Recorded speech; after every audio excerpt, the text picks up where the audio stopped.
ముందుగా వాసుదేవరెడ్డి గారు నమస్తే అండి. నమస్తే అండి. సార్, మామూలు ఎయిర్పోర్ట్ రైతులు ఒక పక్క ఆందోళన చేస్తున్నారు, మరో పక్క క్రెడిట్ వారైతే నడుస్తుంది. అటు బీజేపీ కాంగ్రెస్ కూడా క్రెడిట్ మాది అంటే మాదంటూ కూడా వారు మాట్లాడుకుంటున్న పరిస్థితి కనిపిస్తుంది. ఎలా చూడాలి?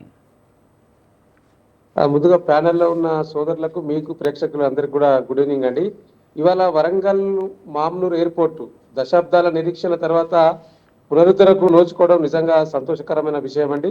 రెండవది, మేము తెచ్చినామని చెప్పడం ఏదైతే ఉందో, సరే ఎవరు తెచ్చినా ఇప్పుడు దీంట్లో అందరి పాత్ర ఉన్నదండి. ఇలా ఒక్కరి పాత్ర, ఇది ఒక కాంగ్రెస్ క్రెడిట్, ఒక బీజేపీ క్రెడిట్ కాదండి.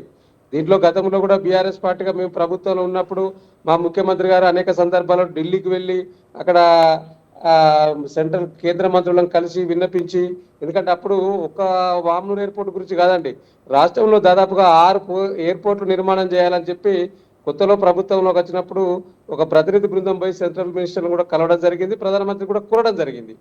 దాంట్లో ప్రధానంగా మామునూరును ఆదిలాబాద్లో ఈ 2 బ్రౌన్ ఫీల్డ్ కింద పెట్టి 2 ఎయిర్పోర్ట్లు ఇవ్వడానికి ఆ నేవియేషన్ వాళ్ళు సర్వే చేసి రెండింటికి అవకాశం ఉన్నదని చెప్పి వారు చెప్పడం జరిగింది.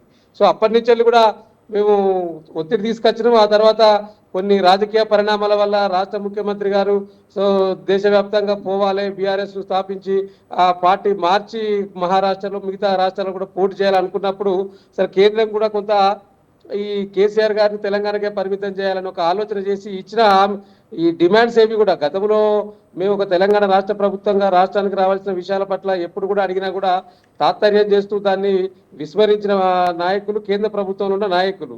సో కాబట్టి ఏది ఏమైనా ఇవాళ మేము కంటిన్యూ అప్పుడు ఒత్తిడి తీసుకురావడం వల్ల కంటిన్యూ ప్రభుత్వం ఏర్పడ్డది కాబట్టి వీరు కూడా కేంద్ర ప్రభుత్వం మీద ఒత్తిడి తీసుకొచ్చారు. ఎట్ ది సేమ్ టైం అప్పుడు ఇవ్వకపోవడానికి ప్రధాన కారణం కూడా మనందరికి కూడా తెలుసు. వాసుదేవరెడ్డి గారు, ప్రధానంగా చూస్తే కనుక ఇప్పుడు రైతులు ఆందోళన చేస్తున్నారు, సర్వేని అడ్డుకున్న పరిస్థితి కనిపిస్తుంది. ముఖ్యంగా తమకు 5 కోట్లు ఎకరానికి కావాలని అడుగుతున్నారు. మరి అలాంటి పరిస్థితి కనిపిస్తుంది అంటారా? వాళ్ళ డిమాండ్ సరైందని అంటారా? ఇప్పుడు ఒక్కటండి, మన ప్రధానంగా ఈ మామూలు ఎయిర్పోర్ట్ కోసం ప్రభుత్వం ఏదైతే 253 ఎకరాలు 270 ఎకరాల సర్వే చేసి తీసుకోవాలని ఏదైతే ప్రయత్నం చేస్తా ఉన్నదో, ఇవాళ రైతుల పక్షాన కూడా మనం ఆలోచించాల్సిన అవసరం ఉన్నది. దీంట్లో 2 కాంట్రడిక్షన్స్ ఉన్నాయండి. ఒకటి, ఇవాళ జిల్లా కలెక్టర్ గారు అదేవిధంగా ఆ యొక్క జిల్లా మంత్రి కొండ సురేఖ గారు ఏం మాట్లాడతారు, రైతులతో చెప్పిన ముచ్చట, ఇది వీడియో కూడా ఉన్నది, బయట సర్క్యులేట్ అవుతా ఉన్నది. భూమికి భూమి ఇస్తాం, మార్కెట్ రేట్ కట్టిస్తామని చెప్పి మంత్రి గారు చెప్తారు. స్థానిక ఎమ్మెల్యే అదే రైతులతో ఏం మాట్లాడతాడు, ఆ వాయిస్ కూడా బయట సర్క్యులేట్ లో తిరుగుతా ఉన్నది. కాంగ్రెస్ ఆ ఎమ్మెల్యే గారు రేవూరి ప్రకాష్ రెడ్డి గారు వారు ఇంకో మాట మాట్లాడతాడు. వీళ్ళు రైతులు ఏమడుగుతున్నారు, ఇప్పుడు పోయే రోడ్ ఏదైతే చిత్తరెక్కొండ నుంచి రంగచాయపేట రోడ్ క్లోజ్ చేసింది ఇప్పుడు ప్రభుత్వం. సో ఆ రోడ్డు క్లోజ్ చేసి ఇంకో దిక్కు పెట్టాలని వాళ్ళు ప్రయత్నం చేస్తూ ఉన్నారు. రోడ్డు కూడా మా ఊరి పక్క నుంచి వెళ్ళిపోవాలని ఎవరైతే బాధితులు ఉన్నారో వారు చెప్తా ఉన్నారు. మా దగ్గర హైవే పోవడం వల్ల ఇంకా మాకు మిగిలిన భూముల కన్నా రేట్ వస్తుందని వారు అడుగుతా ఉన్న సందర్భం. ఇవాళ ఎక్కడ చూసినా ఒకటి మనం ప్రధానంగా ఆలోచించాల్సింది ఏంటంటే, తెలంగాణ రాష్ట్రం ఏర్పడ్డ తర్వాత కేసీఆర్ గారు ముఖ్యమంత్రి అయిన తర్వాత మూలకున్న భూమి కూడా 30 లక్షలు పలుకుతుందండి ఎకరము.